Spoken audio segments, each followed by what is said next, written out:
جو اس وقت اتنی چھوٹی سی عمر کے اندر بہت بڑا کام کر رہے ہیں. شکریہ عثمان بھی, آپ نے ٹائم دیا ہمیں.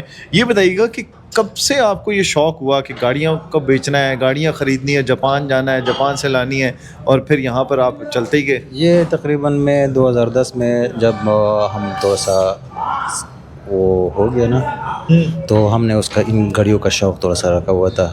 اس وقت تھوڑا سا تقریباً 2011-12 سے لے کے ہم تقریباً بھی 2025 تک ان گاڑیوں کا کام کر لیتے ہیں نا. جاپان سے ہی؟ جاپان سے. تو پہلی بار کب گئے تھے؟ پہلی بار میں 2012 میں گیا تھا. کس کے ساتھ گئے تھے؟